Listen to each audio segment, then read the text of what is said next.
मरवा, जो कि एक खूबसूरत और जवान लड़की थी, रात के समय में अपने घर से निकली और देखते ही देखते वो हिमालय के पहाड़ के किनारे पहुंच गई। अचानक मरवा अब पहाड़ की पत्थरीली टीलों पर चढ़ने लगी। रात का 1 बज चुका था और दूर दूर तक किसी इंसान का नाम और निशान भी नहीं था। मरवा, जो कि बहुत खूबसूरत और जवान लड़की थी, रात के उस अंधेरे में पहाड़ की पत्थरीली चोटियों को पकड़ती हुई तेजी से ऊपर जा रही थी और देखते ही देखते वो पहाड़ के ऊपर आ पहुंची। ये एक बहुत वसीया पहाड़ी इलाका था और पहाड़ के कोने में लकड़ी से बनी झोपड़ी जैसा एक घर था। अब ये जवान और खूबसूरत लड़की उस झोपड़ी की तरफ बढ़ने लगी। रात अपने पूरे उरूज पर थी और अंधेरा हर तरफ छाया हुआ था। मरवा पहाड़ के ऊपर चलते चलते अब इस झोपड़ी के बाहर आकर खड़ी हो गई। झोपड़ी का दरवाजा बंद था। तभी मरवा ने दरवाजे के एक सुराख से अंदर झांका और फिर अचानक सीधी खड़ी हो गई और उससे पहले कि वो दरवाजा बजाती, अचानक मरवा ने अपने आप को देखने लगी। तभी मरवा ने अपने प्रस से एक शीशा निकाला और अपने बाल संवारने लगी। फिर अपने आप को ऊपर से नीचे तक देखने लगी। अपने कपड़ों को ठीक करने लगी ताकि वो बहुत प्यारी और अच्छी लगे। जब उसे यकीन हो गया कि वो बहुत खूबसूरत लग रही है और उसकी जवानी भी अपने उरूज पर है, तब देखते ही देखते मरवा ने उस झोपड़ी का दरवाजा खटखटाना शुरू कर दिया। खट खट खट। मरवा लगातार दरवाजा पीटने लगी और वो एक ही समय अपने आप को संवारने में लगी थी। अचानक झोपड़ी का दरवाजा एकदम से खुला और अंदर से लगभग इसी साल का बूढ़ा करीम बाहर आया। जैसे ही उसने मरवा की तरफ देखा, वो उसे देखता ही रह गया और मरवा को देखकर एकदम मदहोश हो गया। तभी मरवा ने कदम उसकी तरफ बढ़ाए और उसकी आंखों में देखते हुए मुस्कुराने लगी। करीम इससे पहले कि कुछ पूछता, मरवा उसके बहुत करीब आकर खड़ी हो गई और करीम भी जैसे किसी और ही दुनिया में चला गया। तभी मरवा एकदम से बोली, मैं उस पहाड़ में अपने घर वालों के साथ घूमने के लिए बहुत दौर से आई थी। वो मुझे यहाँ भूल कर चले गए हैं। क्या आज की रात तुम मुझे अपने साथ अपनी झोपड़ी में रख सकते हो? करीम ने जैसे ही मरवा की ये बात सुनी, वो एकदम दिल ही दिल में मुस्कुराने लगा। इतनी जवान और खूबसूरत लड़की को देखकर उसके दिल की धड़कन तेज होने लगी।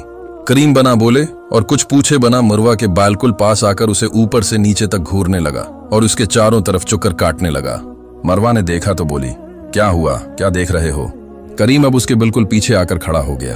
मरवा के चेहरे पर भी एक मुस्कुराहट थी जिसे वो खुद जानती थी। लेकिन तभी मरवा ने अचानक मुड़कर करीम की तरफ अपना चेहरा कर लिया और बोली, हाँ, क्या सोचा, आज की रात मुझे सदा सलामत रखोगे?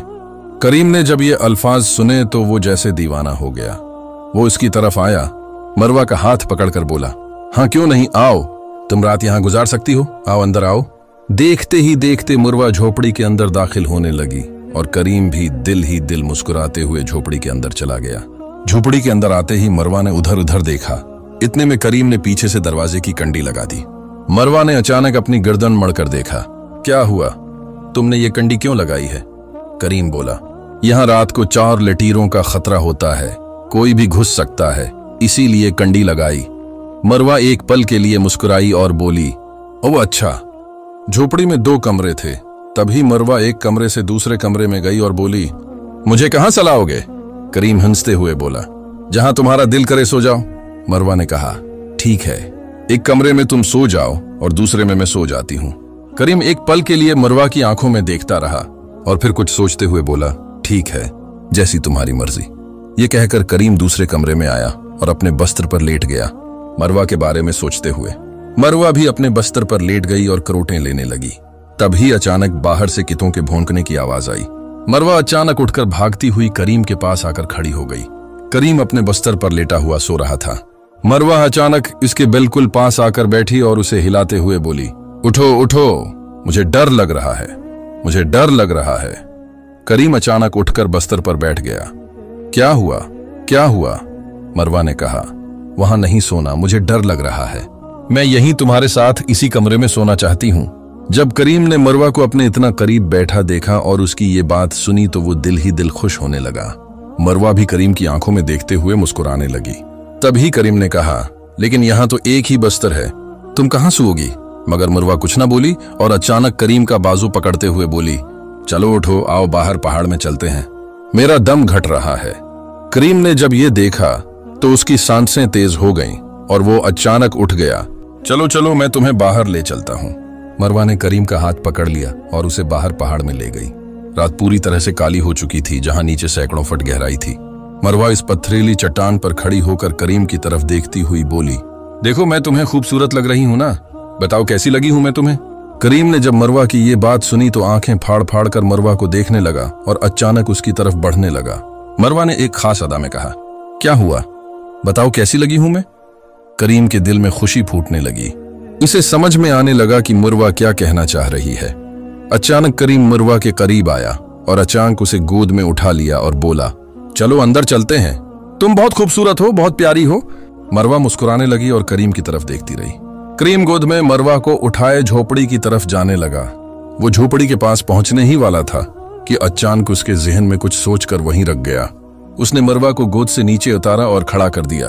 फिर उसे ऊपर से नीचे तक चारों तरफ से घूरने लगा और बोला, पहले बताओ तुम कौन हो, ये सब इतनी जल्दी कैसे मुमकिन है, मुझे यकीन नहीं आ रहा। मरवा ने जब ये सुना तो उसके दिल की धड़कन तेज हो गई। वो करीब आकर करीम की आंखों में देखते हुए बोली, बताया तो था, मेरे घर वाले मुझे यहां भूलकर चले गए हैं और कोई बात नहीं, तुम क्यों शक कर रहे हो। तभी करीम ने एक बार फिर मरवा के चेहरे को ऊपर से नीचे तक देखा और बोला, हाँ। मरवा भी मुस्कुराने लगी। तभी करीम बोला, आओ रात हो गई है, चलो अंदर जाकर सोते हैं। मरवा ने कहा, इतनी जल्दी क्यों, आओ चलते हैं।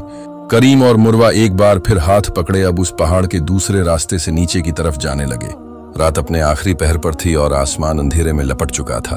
तभी करीम को पहाड़ के किनारे पर एक गार दिखाई दी। करीम ने जब गार की तरफ देखा तो खुशी से झूम उठा और अचानक मरवा का हाथ पकड़कर बोला, आओ इस गार के अंदर चलते हैं। मरवा ने कहा, नहीं, इस वक्त अंधेरा होगा गार के अंदर। करीम बोला, आओ ना। और देखते ही देखते करीम और मरवा पहाड़ के किनारे पर मौजूद इस अंधेरे गार के करीब पहुंच गए। करीम दिल ही दिल मुस्कुराकर बोला, चलो तुम गार के अंदर जाओ, आओ। मरवा ने इधर उधर देखा और फिर गार के अंदर जाने लगी। करीम भी उसके पीछे पीछे गार के अंदर दाखिल हो गया। ये एक लंबी सरंगनुमा गार थी और अंदर की जगह बहुत तंग थी। मरवा गार के अंदर इधर इधर देखती हुई आगे बढ़ रही थी और करीम भी उसके पीछे पीछे आ रहा था। अचानक करीम चलते चलते एक जगह पर रुक गया जहां बहुत ज्यादा अंधेरा था और वहां एक ऊंचा सा पत्थर पड़ा हुआ था जिस पर लेटने की जगह मिल सकती थी। करीम ने मन ही मन कुछ सोचा और मरवा से कहा, तुम काफी थक गई होगी तो उस पर थोड़ा लेटकर आराम करो। मरवा मुस्कुराते हुए बोली, हाँ काफी थक गई हूं। देखते ही देखते मरवा इस बड़े पत्थर पर चढ़कर लेट गई। रात अपने पूरे अरूज पर थी और करीम तथा ये जवान मरवा पहाड़ के अंदर एक गार में मौजूद थे। तभी करीम मरवा के पास आने लगा। मरवा समझ गई थी कि करीम अब उसे पसंद करने लगा है। तभी करीम मरवा के बहुत करीब आ गया। मरवा फौरन खड़ी हुई और बोली, चलो आओ झोपड़ी चलते हैं, ये जगह बिल्कुल ठीक नहीं है, बहुत खतरनाक लग रही है।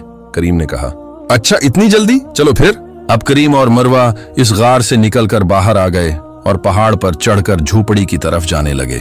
रात अपने पूरे आलम पर थी और पहाड़ अंधेरे में लपटा हुआ था।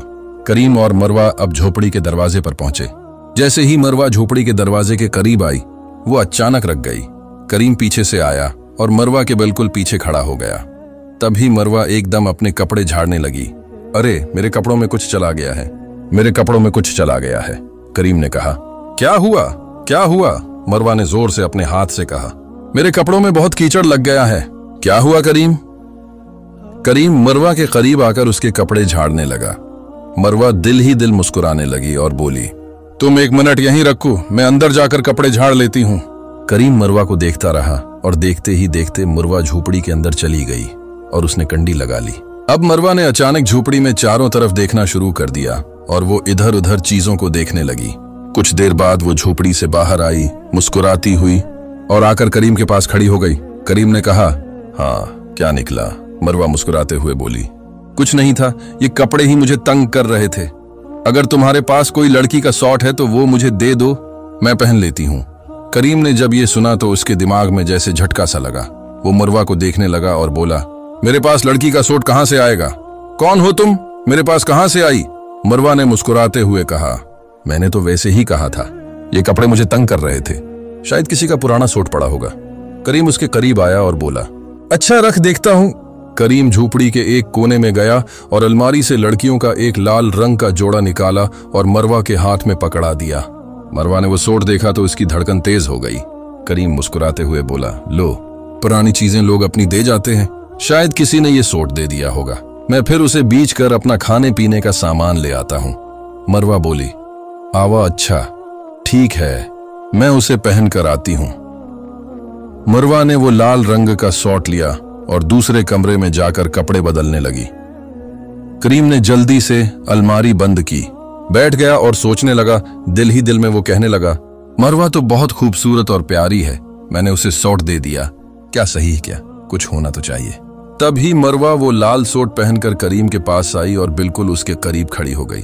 करीम ने जब मरवा को देखा तो वो उसे देखता ही रह गया। मरवा बहुत खूबसूरत दिखाई दे रही थी। मरवा भी करीम की आंखों में देखते हुए बोली, वाह, बहुत प्यारा सूट है। करीम के चेहरे पर एक मुस्कान आ गई और वो मरवा के करीब आकर बोला, इसमें तो तुम बिल्कुल चांद की तरह दिखाई दे रही हो, तुम बहुत खूबसूरत हो। मरवा ये सुनकर हल्की सी मुस्कान के साथ बोली, अच्छा, तुम भी बहुत अच्छे हो। जब करीम ने ये सुना तो वो खुश हो गया और बोला, चलो आओ अब सो जाएं, रात काफी हो गई है। मरवा बोली, लेकिन मुझे बहुत भूख लग रही है, कुछ खाने को मिलेगा? करीम मरवा की आंखों में देखते हुए फौरन उठ खड़ा हुआ और तेजी से झोपड़ी के कोने की तरफ भागा। वहां रखी एक टोकरी से उसने एक रोटी उठाई और मरवा के हाथ में थमा दी।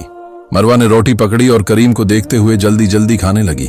करीम मरवा को हैरानी से देख रहा था।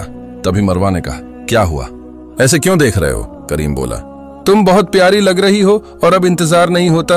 मरवा बोली, क्या कभी किसी लड़की को नहीं देखा? करीम जो मरवा को देख रहा था अचानक पीछे हट गया और अपनी आवाज को दबाते हुए बोला, कहां से लड़की आएगी, मैं यहां अकेला हूं। मरवा ने कमरे में उधर उधर देखा और बोली, ओ अच्छा, तुम भी ठीक कह रहे हो। तभी मरवा की नजर कमरे के कोने में पड़े लड़कियों के जूतों पर पड़ी। वो उठकर वहां गई और एक जूता हाथ में उठाकर हैरानी से बोली, यहां ये क्या कर रहा है? करीम थोड़ा घबरा गया, फिर मरवा के करीब आया और बोला, मैंने कहा था ना, लोग अपनी पुरानी चीजें दे जाते हैं। मरवा ने कहा, अच्छा अच्छा। मरवा ने वो जूता वहीं रख दिया और दूसरे कमरे में चली गई। करीम भी उसके पीछे पीछे दूसरे कमरे में गया और उसके पीछे खड़ा हो गया। तभी मरवा ने कुछ कहना शुरू किया ही था कि करीम अचानक उसके बहुत करीब आ गया। उसकी आंखों में देखते हुए बोला, अब वक्त बर्बाद मत करो, चलो रात हो गई है, आ जाओ। अचानक मरवा मुस्कुराने लगी और उसने हल्के से अपना चेहरा करीम के करीब कर दिया। फिर बोली, अच्छा ठीक है, बस एक चीज ये बता दो, तुम्हारी उम्र कितनी होगी? करीम बोला, यही होगी, कोई उसी साल के आसपास। मरवा ने करीम के बाजुओं को अपने हाथों से दबाते हुए कहा, नहीं, तुम इसी साल के नहीं लगते, देखने में तो नहीं। करीम ने जब ये सुना तो एक पल के लिए सहम गया।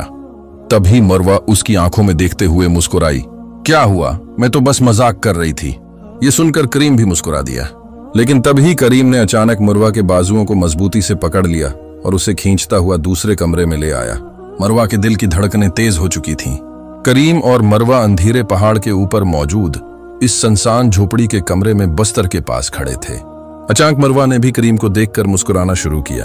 तभी करीम मरवा की तरफ बढ़ने लगा और जैसे ही करीम मरवा के बिल्कुल करीब आया, मरवा ने अचानक करीम के मुंह पर हाथ रखकर प्यार से बोली, अच्छा अच्छा, एक मिनट रखो, सुनो ना, चलो हम एक खेल खेलते हैं, पकड़म पकड़ाई। अगर तुम जीते तो जैसा तुम चाहोगे वैसा होगा, और अगर मैं जीती तो जैसा मैं चाहूंगी वैसा होगा। करीम ने यह सुना तो जोर से हंसते हुए बोला, हाँ हाँ हाँ, ये भी कोई खेल है, ये तो मैं ही जीतूंगा, चलो आओ जल्दी करो। और देखते ही देखते करीम और मरवा दोनों झोपड़ी के दरवाजे से बाहर आकर खड़े हो गए। तभी करीम मरवा की तरफ देखते हुए मन ही मन कहने लगा, ये पागल लड़की मुझसे हार जाएगी और फिर जो मैं करूंगा वो जिंदगी भर नहीं भूलेगी। ये कहकर करीम मरवा की तरफ मुस्कुराने लगा। रात का आखिरी पहर था, हर तरफ अंधेरा छाया हुआ था और अब दौड़ शुरू होने वाली थी। तभी मरवा इस सुनसान पहाड़ पर अंधेरे रात में अपनी जान की बाजी लगाकर दौड़ने लगी। करीम कुछ पल वहीं खड़ा पीछे से मरवा को देखता रहा और फिर अचानक उसके पीछे दौड़ पड़ा। अब मरवा इस अंधेरे पहाड़ पर पथरीली चट्टानों और पसलते पत्थरों के बीच तेजी से आगे की तरफ भाग रही थी और करीम उसे पकड़ने के लिए पागलों की तरह उसके पीछे भागता चला आ रहा था। देखते ही देखते मरवा तेजी से पहाड़ की ऊंचाई की तरफ चढ़ने लगी। करीम भी मन ही मन अपनी जीत के ख्वाब सजाए मरवा की तरफ दौड़ता चला आ रहा था, लेकिन अब मरवा थक गई थी। तभी जब करीम ने देखा कि उसकी रफ्तार कम हो गई है, वो और तेज दौड़ा और अचानक आकर मरवा को पकड़ लिया। उसे पकड़ते ही करीम ने दीवानों की तरह अपनी बाहों में उठा लिया और खुशी से चलाया, पकड़ लिया, मैं जीत गया, अब मेरी मर्जी चलेगी। ये कहकर करीम ने अचानक मरवा को पहाड़ पर नीचे उतारा और पागलों की तरह उसे खींचता हुआ झोपड़ी की तरफ बढ़ने लगा। रात का आखिरी पहर था, पहाड़ भी अंधेरे में लपटा हुआ था और करीम मरवा को बाजू से पकड़ते हुए खींचकर झोपड़ी के दरवाजे तक ले आया। तभी करीम ने अचानक मरवा को झोपड़ी के अंदर धक्का दे दिया और खुद भी अंदर दाखिल हो गया। देखते ही देखते करीम ने दरवाजे की कंडी चढ़ा दी। अब करीम मुस्कुराता हुआ, हंसता हुआ मरवा को अपने कमरे में ले गया और पागलों की तरह उसकी तरफ बढ़ने लगा। मरवा ने यह देखा तो उसके दिल की धड़कन तेज हो गई। तभी करीम मरवा के बिल्कुल करीब आया और बोला, हाँ, अब मैं जीत गया हूं ना। जैसा तुमने कहा था, अब मेरी मर्जी चलेगी। जैसा मैं कहूंगा वैसा ही करना होगा। मरवा ने जब यह सुना तो वो समझ गई कि कहानी अब बहुत आगे तक जा चुकी है। अचानक मरवा करीम के करीब आई और प्यार से बोली, अच्छा, तुम एक मिनट के लिए साथ वाले कमरे में जाओ, मैं जरा अपने कपड़े बदल लेती हूँ, फिर देखते हैं। करीम मुस्कुराता बोला, अच्छा चलो, ये तो तुम्हारी बात मान लेता हूँ। वो हंसता हुआ दूसरे कमरे में चला गया। मौका पाते ही मरवा ने अपने परस से कुछ निकाला और दीवार के पास रख दिया, फिर चुपचाप बस्तर पर बैठ गई। तभी करीम ने जोर से आवाज लगाई, हाँ, कर लिए कपड़े चेंज? आओ आओ। मरवा कुछ पल के लिए चुप रही, फिर बोली, हाँ, कर लिए हैं, आओ अब। करीम हिंसता हुआ तेजी से भागता हुआ मरवा के पास आ गया। जैसे ही उसने मरवा को देखा, बोला, अरे कपड़े चेंज नहीं किए तुमने? ये तो वही कपड़े हैं। मरवा खड़ी हुई, करीम का हाथ पकड़कर मुस्कुराते हुए बोली, मेरे पास और कपड़े हैं ही कहां, यही ठीक है। करीम बोला, अच्छा चलो, जैसे तुम्हारी मर्जी। ये कहकर अचानक करीम ने मरवा को बाजों से पकड़ लिया। मरवा ने कहा, एक मिनट, एक मिनट। तभी मरवा ने अपने हाथ की मुट्ठी खोली जिसमें एक छोटी सी दवा की शीशी थी। मरवा ने करीम से कहा, पहले ये पी लो, उससे तुम्हें सुकून मिलेगा। करीम, जो अब पूरी तरह दीवाना हो चुका था, उसने वो शीशी उठाई और देखते ही देखते गले से नीचे उतार ली। देखते ही देखते अब करीम को कुछ होने लगा, उसका दिमाग चुकराने लगा। वो अचानक मरवा को पकड़ने के लिए उसकी तरफ बढ़ा तो मरवा वहां से हटकर पीछे हो गई। करीम फिर मरवा की तरफ बढ़ा और उसकी कलाई पकड़ ली। अब निशे में डूबा करीम बड़बड़ाने लगा, बहुत खूबसूरत हो तुम, तेरी जैसी खूबसूरत पहले कोई नहीं आई। मरवा ने यह देखा कि निश्चय का असर होने लगा है तो मुस्कुराते हुए बोली, छोट बोलते हो तुम, आई होगी मुझसे भी ज्यादा खूबसूरत कोई। करीम बोला, नहीं, जितनी भी आई हैं तुमसे कम खूबसूरत ही थीं, तुम तो आफत हो, आफत। मरवा मुस्कुराकर सब निशे में तूते की तरह फड़फड़ाते अल्फाज में बोला, यकीन से कहता हूं कोई भी लड़की तुम्हारे मुकाबले की नहीं थी। तभी मरवा ने मौका पाते ही कहा, फिर तुमने इन लड़कियों का क्या किया? करीम, जो मरवा का दीवाना हो चुका था और इस पर इस दीवीसी खास दवा का निश्चा सवार था, छूमता हुआ बोलने लगा, वही क्या? हाँ हाँ हाँ। करीम हंसते हुए एक एक कर सच मरवा को बताने लगा कि कैसे वही मासूम और मासूम सी लड़कियां जो अपनी अपनी मजबूरियों का हल ढूंढने के लिए उसके पास आती रहीं, वो उन्हें कैसे अपना निशाना बनाकर बाद में उन्हीं देशों में सप्लाई करता रहा। करीम ने अपने सारे राज फाश कर दिए थे और अचानक मरवा की तरफ बढ़ने लगा। मरवा का अभी एक और काम बाकी था। उसने हंसते हुए करीम को देखा और फिर बोली, तुम तो एक बढ़िया हो जो कि एक अच्छा इंसान होता है, फिर तुम ये सब क्यों करते हो? करीम जोर जोर से हंसा। दवा का निशा उसके दिमाग पर छाया हुआ था और वो बोला, मैं बढ़िया हूं, मैंने तो सिर्फ बढ़िया का भैंस इसलिए बदला हुआ है ताकि मैं अपना काम आसानी से कर सकूं और तुम जैसी खूबसूरत लड़कियों को निशाना बनाकर दूसरे देशों में सप्लाई कर सकूं। ये कहते ही उसने अचानक मरवा को बाहों से पकड़ते हुए कहा, अब तुम्हारी बारी है। तभी मरवा ने एक जोरदार थप्पड़ उसके मुंह पर मारा और वो चुकराता हुआ जागरा। वो फिर उठा और भागते हुए मरवा को पकड़ने लगा। मरवा ने एक और थप्पड़ उस भैंसधारी शख्सियत के मुंह पर दे मारा और वो चुकराते हुए वहीं पीछे गिर पड़ा। तब मरवा ने अपने कपड़ों के साथ लगे छिपे हुए बटन दबाए। देखते ही देखते कमांडो टीम वहां पहुंच गई और उन्होंने उस भैंसधारी शख्सियत करीम को वहीं जमीन पर दबोच लिया। अचरज में करीम, भैंसधारी का भैंस बनाए शख्सियत चलाया, ये मुझे बूरे को नहीं पता क्या क्या कह रही है। करीम जमीन पर गिर गया। उसके हाथ और पांव कमांडो टीम ने फौरन बांध दिए। मरवा ने एक लम्हे के लिए सांस लिया। दिल की धड़कन तेज थी मगर अब खौफ के साथ साथ सुकून भी महसूस हो रहा था। वो जानती थी कि अब सब महफूज हैं। कमांडो टीम के एक अफसर ने कहा, बेटी, तुमने बहादुरी दिखाई। मरवा ने सिर हिलाते हुए जवाब दिया, ये सब इन लड़कियों के लिए था जिनके लिए मैं खुद कभी कुछ न कर सकी। उसकी आवाज में पख्तगी और हिम्मत दोनों झलक रहे थे। चंद लम्हों में इलाके की पुलिस और इमदादी टीम पहुंच गई। मरवा ने झोपड़ी में कदम रखा जहां कई लड़कियां खौफजदा और थक चुकी थीं। वो एक एक करके उनसे बात करती, उनके हाथ पकड़ती और उनको हिम्मत देती। लड़कियां एक दूसरे की आंखों में सुकून तलाश कर रही थीं। इमदादी कारकुनों ने फौरी तिबी और नफ्सियाती मदद फराहम की। कुछ दिनों बाद जब तफसीली तफ्तीश मुकम्मल हुई तो मालूम हुआ कि करीम एक तवील उर्से से भैंस बदलकर लड़कियों को फ्रेब देता रहा और इन्हें गैर कानूनी तरीके से दूसरे मकामात पर भेजता रहा। उसकी हकीकत सामने आते ही पुलिस और अदालत ने फौरी कार्रवाई शुरू कर दी।